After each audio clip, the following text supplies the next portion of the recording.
Hello and welcome to the latest episode of the Scottish Running Podcast. Myself, Sean Gaffney. Pete isn't here just now, but he will be back for the next one. And we've got a very special treat for you because I know Kelvin Kiptum maybe broke the world record for the marathon, but we, Scotland, have got their very own world record holder sitting right here, Mr. Paul Forbes, and he got the Masters world record for the 800 metres. So please welcome Mr. Paul Forbes. How are you, Paul? Good evening. It's nice to be here, Sean. Thanks very much for having me on. Oh no, thank you for coming on. It's when I seen the Scottish Athletics posted, world record, I was thinking, oh, is this? It was like Paul Forbes Masters world record. That's incredible. It's the time as well. It was at 2:13, and I was like, it said M65. I was like, I couldn't run that time just now. That's incredible. Even though I say so myself, it's pretty quick. It's a special record. I mean, it was Errol Fee had it since about early 90s, something like that. So it lasted all that time. I got close last year with 2:14.67, so it was point 0.3 off of it. But everything was there that I'd given another year having a wee look at it. I thought I'll get it at some point. But these things are all planned. It doesn't just happen out of the blue. There's a lot of work in the background going on for this. I moved up to. I'm now 66, so it's nearly a couple of years at the 65 sort of age group. So I've been working steadily towards it, along with the 1500 as well. Oh, good, good. So you get plans to go for that 15 record as well? Well, I hold it at the moment. I Oh, look at on. You've not done your research, mate. no, I didn't know that either. No, no, I got all my research from the history of Scottish runners. I had no idea Maybe you had they've the not 15 updated as well. it. Yeah, right. The BMC match on the 30th of July, 29th of July, it was through in Scotstoun. So I clipped it there, 3:39.15 I ran. The record was, not 3:39, 4:39. So I took about half a second off of that, or a wee bit more. So I've got the 15 and the 8 record at the moment, but I'm hoping to improve both of them, to be honest with you. That's a great double. That's what it is, the 8 and Aye, the 15. aye. So, I'm not a 1500 metre runner. My background's fours and eights.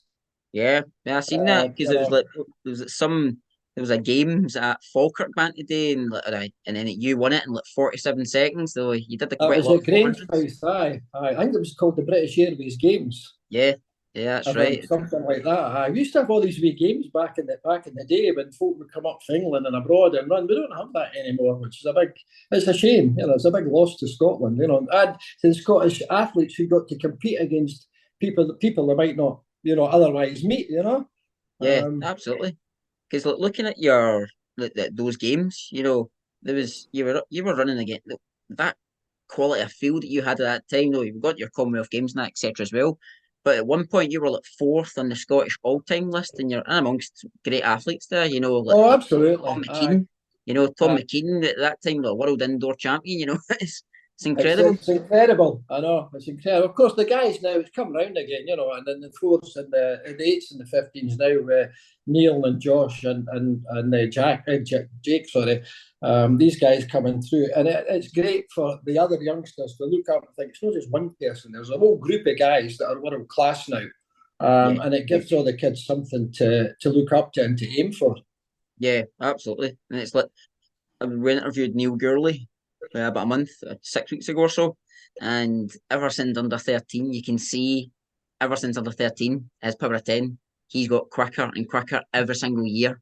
And even this year, when he ran, like, I think he'd got a 3:30.6 or something, and he basically, that's him now up. He moved up the all time after speaking to us. So me and Peter just like, yeah, it was because of us. He spoke to Of us, and then course it was. Of course, he he went just up the needed all time that. list. That's right. A wee boost for you, Pierre. Would have done on the world that you'd But if you look Absolutely. at these times that the guys are running, it's just incredible. Like the Neil can come 10th or 11th and only run 3:30, and you're nowhere near the front.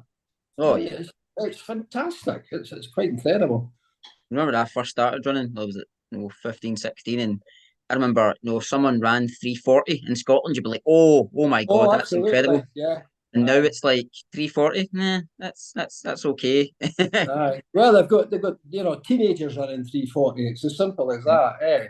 When Yeah. I started running in 1969, Hmm. and it was the cross country season when I joined the club. So I started off as a cross country, and I was pretty good.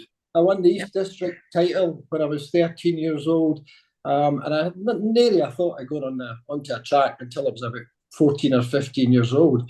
But that time Meadowbank had opened, and a crowd just went down to Meadowbank, and I took up track running, and I've never looked back. I absolutely loved it. So cross country was really the start of it for me. Yeah. Which I really enjoyed at the time. It was absolutely wonderful. I'm not so hot now and getting out at 66 years old in the pouring rain and the bugger that for a lad. It's not happening, eh? So way back then, I started off the cross country and road relays and things like that. Loved it, absolutely loved it. It was great. Well, that's that time of the year just now, the cross country relay season, and getting into that cross country, well, eventually into the longer course as well. But like you said, you were East District champion, etc. as well. So when you started doing your fours and eights, etc., and qualifying the Commonwealth Games, was cross country still something you did in the winter just to build your I did the strength? shorter stuff, aye, but I'm saying I don't do. I'm not doing it this year, because it's been quite a hard 18 months running. I did the shorter stuff with the relays back then. And I did really. I enjoyed them. 2 miles, 2.5 miles in the country was absolutely brilliant. Using them for training. Hmm. And I did the same last year. I ran cross country, then I would do a park run the next week, cross country, park run the next week. And then after that, I went indoors. But by that time, it was November. And it'll be the same this year. It'll come up in November. We'll be going indoors this year. We've got an indoor tractor running, unfortunately. And I know it's just, anyway, whatever it is what it is. So the cross country is okay until it gets to the longer stuff. And the guys that do that specialise in it, they're far, far better than I'll ever be. The shorter stuff's fine, but when you get to the mudslinging and the snowing and the this and the that, and I'd much rather be sitting in the house. It's as simple as that.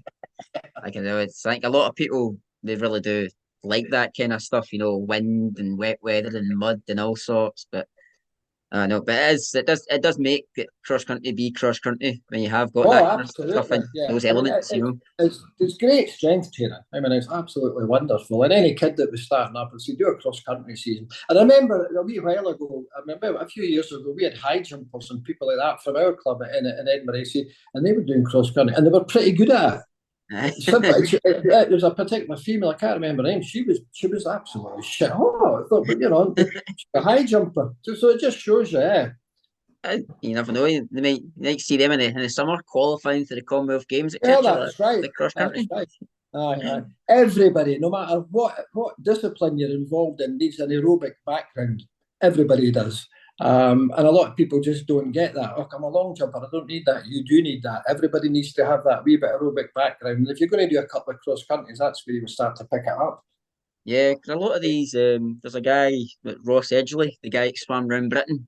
I've read a couple of his books, and he's like a big he's really into sports scientist and all that. And he was saying, back in the day, it'd be like, bodybuilders, just do all your, anaerobic weights, That's right. etc. Aye. And all your runners, and they just do stick to aerobic. But now the studies that he's finding from all over the world, it's like, it's not just one and one. It's like both actually help each other. So Yeah, you find that absolutely. bodybuilders maybe they'll go on like a bike for like an hour a day. Uh-huh. They partly because the science shows that actually helps. It's going to help them. That's right. So, Aye. but Aye. but going back to so you said you do the cross country and the park run. So what's your park run happening just now? Local park run is Livingston, Excellent. just along the road there. Actually, one of my training partners, Graham Gemmell, colloquially known as Gigi, we're in the Blast Park run. Well, it's not a park run, it's a 5K in the Meadows in Edinburgh. We're in that on Tuesday there. So Okay. we've not done much training as such because we've both been racing. So we've both ran 19 and a half minutes, which is reasonable. And That's again, good we, going. we, we use the park runs for as a tempo run. We do a long track session, shorter track session, a tempo run, and probably a longer run towards the end of the week. So we use the park. We don't particularly race them, but we're not slow. Yeah, absolutely. Well, at the age of 66, I mean, Well, it's so that's right. Aye. then I'm not sub going to catch 20. Alistair Walker, but I'm not chasing him in a park run, so it doesn't matter. As well, it's like because you're not the only one that in his 60s. I remember there's an Irish guy, Tommy Hughes. Tommy Hughes, aye. I did the Frankfurt Marathon, my very first marathon. I ran with my PB, well, my first time. But that same day, I was like, oh, I got the London qualifying time, like, under 2:45, and then that same day, I wrote the whole of Twitter's talking about, or X as it's called now. The like, Tommy Hughes, 61 years old, and he's ran 2:27 world record for a. Quite incredible, eh? I was like, Absolutely phenomenal. I thought I done it for my first one. I He's know, I two know. twenty seven. That's unreal. But I think he was an Olympic athlete for Ireland back in the day. I was an Olympic athlete. He's got that sort of pedigree and that sort of background. But I mean, even then, at 60 odd to be running like that, it's how he. I don't know how he copes with that. The training for a marathon, it must be put an awful lot of stress on his body. Yeah, absolutely. How he copes with injuries, and maybe he doesn't get injured. Who knows? It's some good. It's as simple as that. Absolutely. But you're saying there about you do a lot of long track session, short one, a wee tempo, then a longer one. So is that kind of like your training week, like a 4 day week, or is that where your sessions work? More or less at this time of the year. I'm moving into this time of the year. Yes, aye. I trained with Paul McMonagle, Laura Haggerty, and Graham Gemmell. The four of us.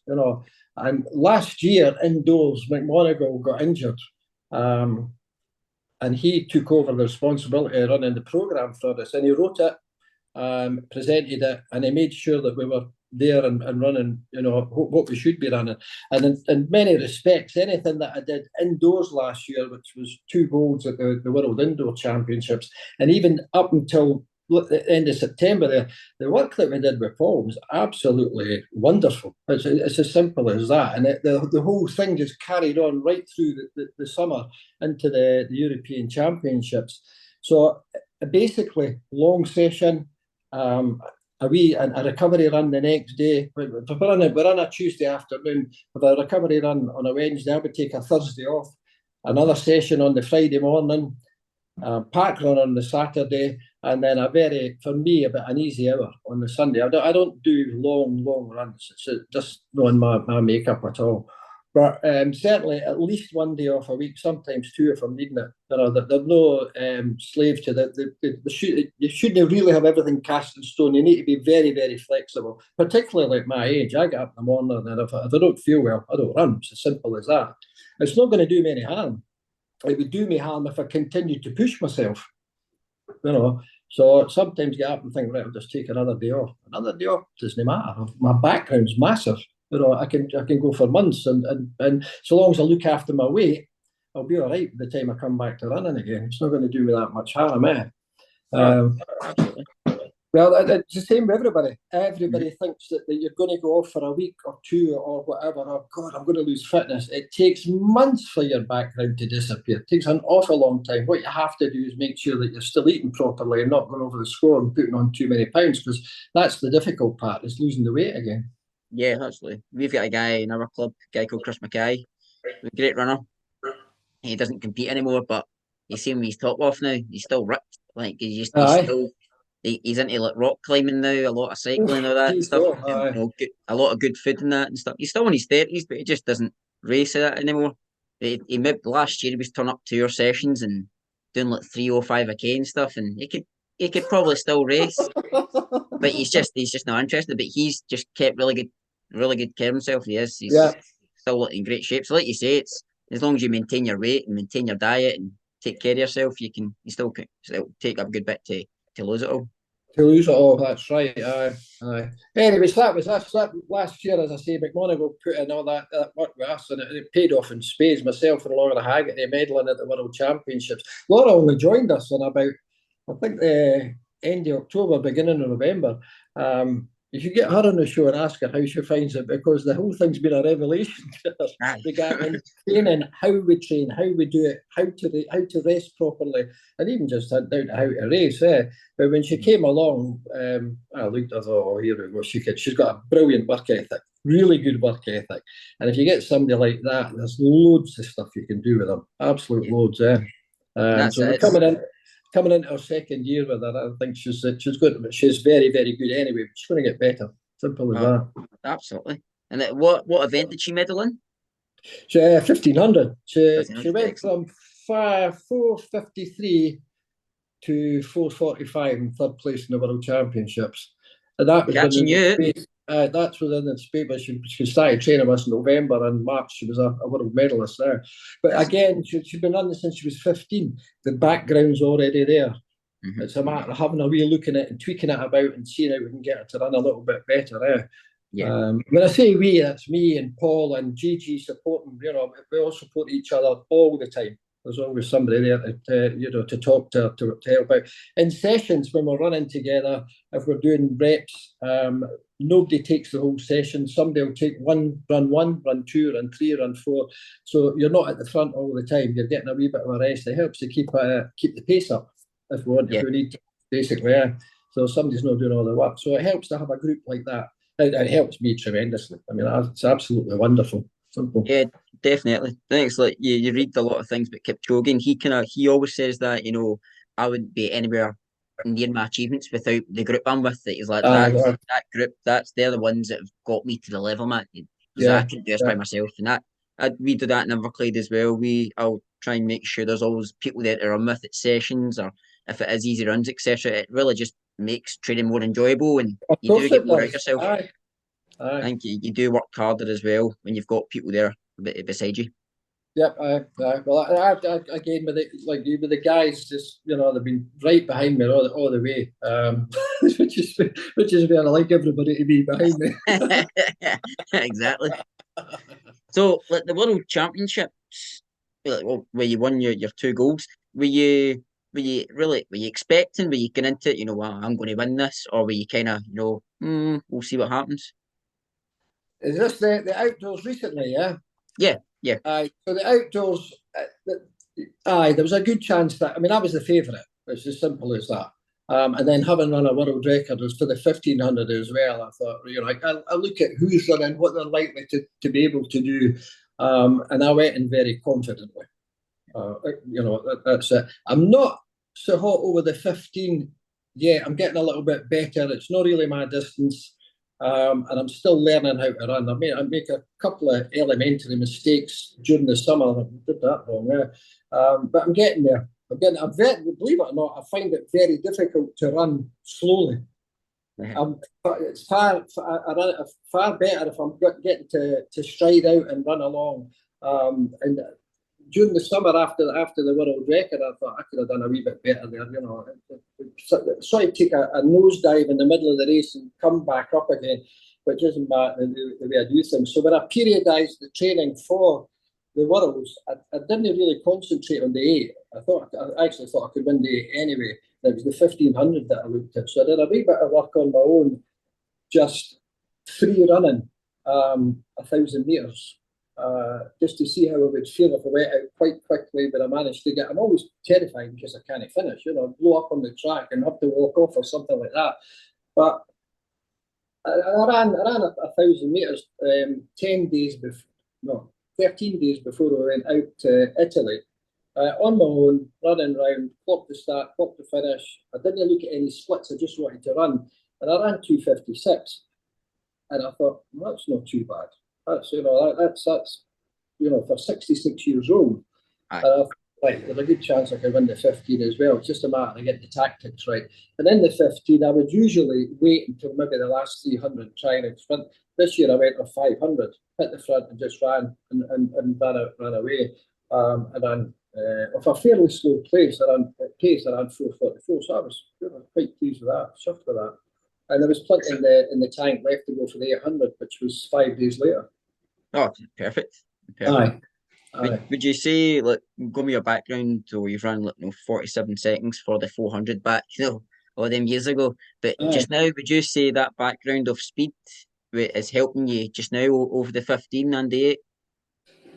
Speed, I'm quick. It's as simple as that. Graham Gemmell's, Gigi's quick as well. We both bleed speed. It's as simple as that. I don't need to do an awful lot to pick up any sort of pace. And the thing that helped me this year was the 1,500 metre training that we did indoors and then carried over into the summer. It wasn't the speed. I hardly did any speed work at all. Intermediate speed work, we would do 2 sets of 3 threes, 90 seconds, and we'd run 48 seconds for them. So we're running a very high intensity. But that's not pure speed work, far from it. But so I didn't do speed work, no, and it was the strength work that I did during the winter and the rest of the summer that helped with the 800 meters. Paul McMonagle's pointed something out the other day that it never crossed my mind. When I broke the world indoor record for 800 meters, I ran a fast first lap and a slow second lap because I was getting tired. This time I ran 67.2, 66.5. So I picked up on my second lap. That's no speed, that's strength.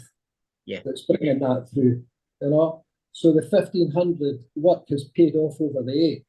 Yeah, and even that doing a 67 at the age of 66, and then getting faster over an 800-meter race. I mean, because the 800 for me, it's the most painful race in the track. It's hard. There's no two ways about it. You know, that second lap is just I think, oh Christ Almighty, you know. but the problem with the 8, not a problem. If you get it wrong, if you get your first lap too quick, you're going to be in serious trouble with about 120 to go. You know, there's nothing you can do.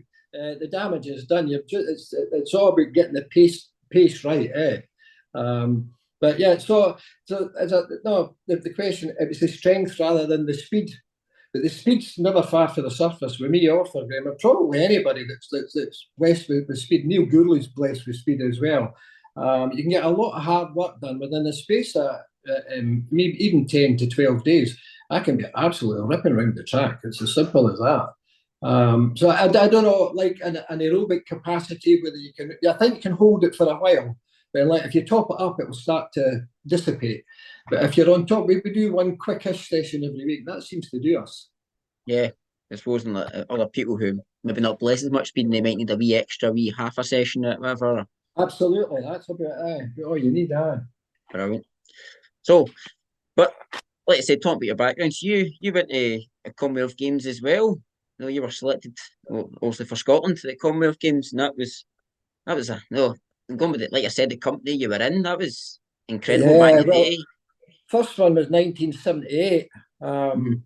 We were 21. There was quite a lot of us for the East Coast of Scotland made the Scottish team. We had Frank Clement in there. John Robson, of course, got the bronze. Frank's a lovely guy. I've known him for a long time. He's an absolute darling. 82, we were in Canada.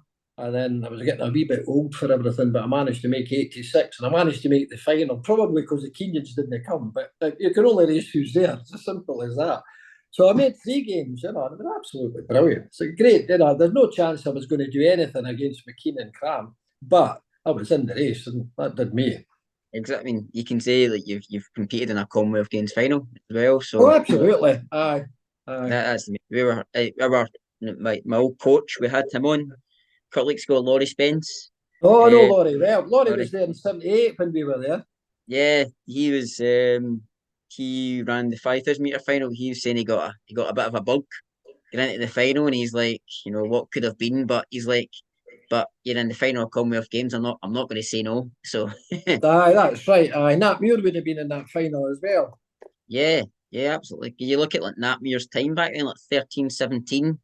Back then you're like, that was world class. That was world class back then. That's right. Aye, I remember that running that. It was at Bislett, and I thought, Christ Almighty, that's some going, Yeah. Really, it's superb. And now our 1,500-meter runners are now running sort of 13:10, 13:8, or whatever they're doing. Exciting times ahead. It's same as Neil Gourley when we spoke to him. The Scottish record is 13:06 by Andy Butcher, but Neil Gourley, an 8 and 1,500-meter runner, has ran 13:11. I was like, that's as I asked him, is that record on the cards anytime soon? He's like, nah, not just yet, but maybe in the future, Aye, when he gets his 15s and his miles out the road, and he's got tech. Because I mean, if you're going to train to run 5,000, that's a different ball game again, rather than the 1,500. Yeah, absolutely. But we were discussing it as well on a podcast this week. It's another kind of generation we've got now. We've got world champions, Jake and Josh, Laura, Ailish McColgan. And for me, it kind of all started like a boy called Chris O'Hare. That's He right, went aye. he went to America, NCAA champion, and then he qualified for Britain at the Euros, went to World Championships, and he came from Edinburgh AC, same as Jake and Josh, and that kind of And inspired me. them. And you, exactly, and you, and it's just kind of inspired that next generation, and I really hope that kind of spurs on the younger athletes, and Oh, same absolutely. yourself as well. Aye, but that's how it goes. But I mean, back in the day, there was Steve and Seb, you know, and then we had, I'm trying to think how many guys could run under 146 back then. I think I was ranked fifth in Britain and well, 145. You know, there was all these guys, and it was on the back of what Steve Ovett and Seb Cole were doing. I remember getting up in the morning and finding out that Cole had run 142 point whatever, and I thought, oh, fuck, I need to get the finger out. I mean, I was only running 147. I thought, no way I can be that much slower. And everybody seemed to find an extra couple of seconds. Yeah. You know, and it's happened again. Everybody's, well, not everybody, of course, but the guys are running 330. They're not getting medals. Running 330 for a 15, you're not even getting quoted. The same thing happened back then. You know, the times just jumped forward. Even the 800 as well at elite level now. 143 is average. Yeah, exactly. You're not sure to win your race in 143. You're not sure to make a final in 143, depending on who turns up.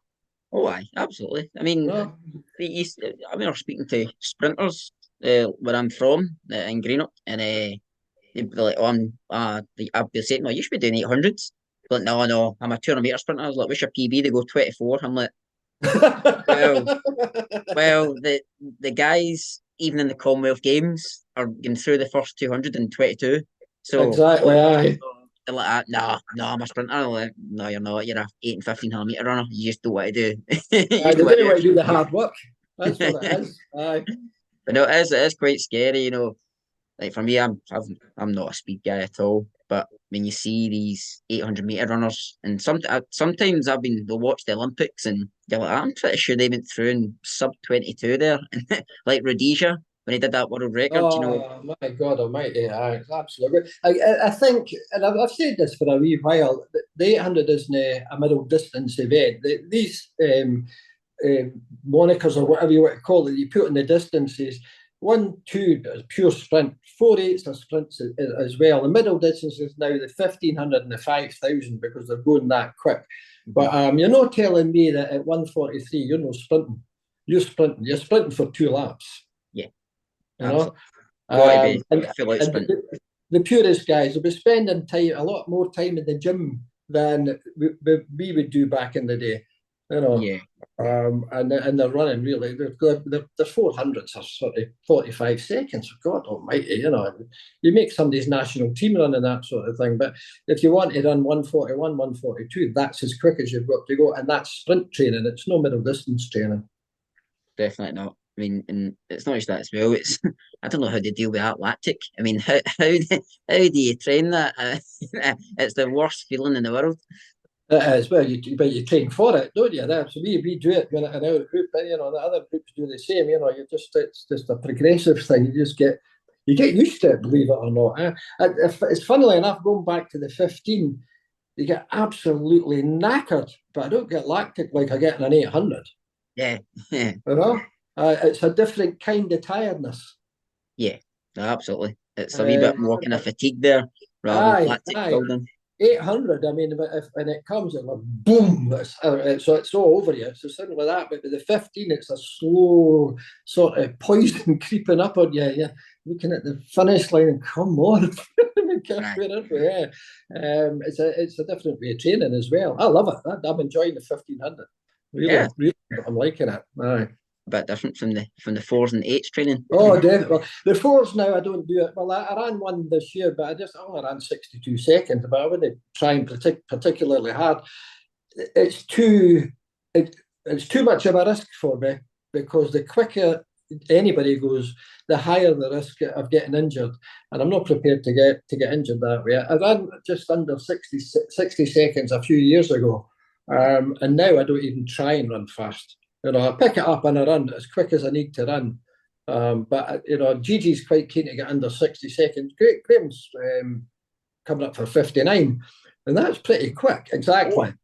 Oh, absolutely. That's good going. And he gave it a bash this year as well. It's brilliant out in Italy giving it a bash. We like to watch him running because his legs turn to rubber. It's fantastic. We've got him on video, 22 feet flapping like it. But it's a hard distance. And I'm not prepared to risk any sort of injury just to run a wee bit quicker. If I can run 63 seconds is fine. I don't need to run any quicker than that. If I can clip through in 66 seconds for an 800 and run another 66, that's 212. Yeah. That's the way I look at it, So and that's another world record. It's another world record, but I don't need to run very, very fast anymore, particularly now that Paul McMonagall's got me thinking more of the 15, and the way that I'm training is more along the strength type of thing. So what I'm losing in speed, I'm making up on the strength side, and it's working a treat. Absolutely. And I'm getting less injuries. Oh yeah. There you go then. And you're world champion and world record holder. Aye, absolutely. Aye. So that just goes back to that saying: if it's not broke, don't try and fix it. If something's working, just keep it going. It's incredible. I mean, I think it's the athletics itself in Scotland's a great place. It's not just like your Jakes and your Joshes and stuff. It's guys like yourself as well. Giving people in the vet 35, 40 scene something to look forward to as well. Oh, absolutely. I said something similar to one of the 55-year-olds who'd run it. Adrian Haynes was out there. He ran a cracking race. And I'd say, look, I'm just setting at my stall so that when you guys move up, you've got something to aim for. And Adrian said, Christ, 213 at 66. He says, that's some targets. I don't know if I'll be like this. He's running 28.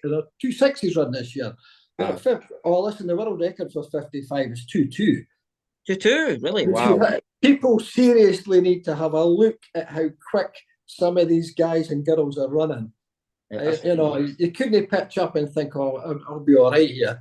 They're fantastically fit, and they can't have shift. I'm not joking. It's wonderful. Yeah. There was what was it? I can't remember now. But no, I think there's the vet 40, but I might be a wee bit older. But I think it was like Bernard Lagat. Lagat.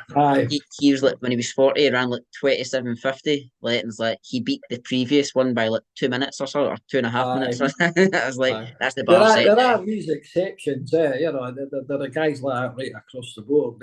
I think the 40-year-old one, or 40-year-old Anthony Whiteman ran 148. Mm-hmm. Yeah, I've seen that. Christ almighty, it's phenomenal. Is that the guy who? In the winter, he said, he just plays badminton. And then in the summer, he does all his running. Then he ran like... I have no idea. That sounds plausible because there's all sorts of folk out there. That might well be right, yeah.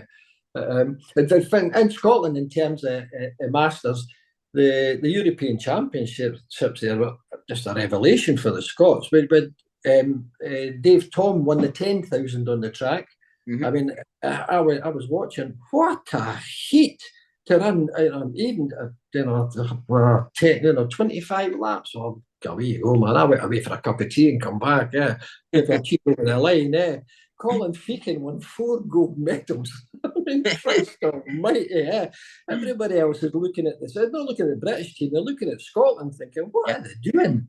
What on earth are they doing?" And all it is we've got it right. That's all. Yeah. That's all it is. I mean, it's that, you've got the senior at the World Championship level, but they've also got the vet scene in the World Championships doing it as well, dominating. And I know. It's a shame. I don't think the vets get much coverage or as much coverage as they should, to be honest with you. I completely agree. It's one of these things there. I completely agree. I often say we didn't have a live stream in Italy, which is a shame because when you live stream these events, folk can get to actually watch what's happening. It's fascinating. It's really good. A few years ago, we were out. I was watching that. I think it was Malaga, possibly Malaga. But a guy, it was Jeslo, it was European Championships, and the guy doing the long jump was 102. Now that should be on pay-per-view. So Yeah, watch this guy at 102. He died a few years ago. He was 104 when he died, but 2 years earlier he was still competing. You can't write these things. It's brilliant. but that's the thing. That's when you see these small clips on Facebook, whatever, he's like, oh, look at this 98-year-old running the 100 meters. That's an old Chinese guy. That's done at these World Masters Championships. So That's right, aye. they really should be doing some sort of live stream just to show, like, even Show just to everybody. motivate some people, Aye. But it especially the might Scottish team. motivate some folk. That's right, aye, and get them off the backsides, and maybe get them out jogging, or even just getting out and walking or something like that. But Yeah. the Masters are showing people what everybody's capable of doing if you've got not even the time, if you've got the attitude or whatever, if you want to get off, I'm too old for that. Look at these guys, you're not too old for that. You need the Oh, motivation. You need to get up off your backside. So we show people this is what's available, and it's great fun. Battering around the world, all over the place, having a carry on. It's great. world records and all sorts. But Aye. no, it's a great motivation thing because I get people who are in their 40s and stuff like, no, I'm too old for that. You're like, no, you're not. Like, Oh God, no. absolutely not. And you seen the likes of yourself, running like 2:13 at the age of 66. I mean, it is just incredible. And it really, I think it just gives Scotland, it, that good name, and it's really good timing. The way we've got all the superstars just now, but it goes back to that era from like Seb Coe and Cram. But you also had guys like yourself, Tom McKean, Laurie Spence, Frank Clement. It just gets Aye. a wee ode back to that generation as to that's when Scotland were flying as well. So Oh, absolutely, absolutely. We're back at it again. I think it's great. yeah, definitely. And but one other question I want to ask you is that back in your day when you were, competing with the best at the Commonwealth Games and all these, the British Games and all that as well, the British Airways Games as well. Was there anyone like Rhodesia? Anyone who would just go to the front and just set the pace and not give up? Who did, that's for sure. No, I can't even, not off the top of my head. Now and again, you'd get somebody going off like a rocket. But no, there was a lot of the races were more tactical, which was better. I brought this up when I was talking to Josh Kerr a few weeks ago. We had a meeting down at not a meeting at Meadowbank. Josh was there showing the bairns his medals and did a wee question and answer thing. And one of the questions I said to him is that the BMC meets that we have, I think they detract from learning because all it is a pacemaker. Everybody's hanging on. They're all going like the clappers.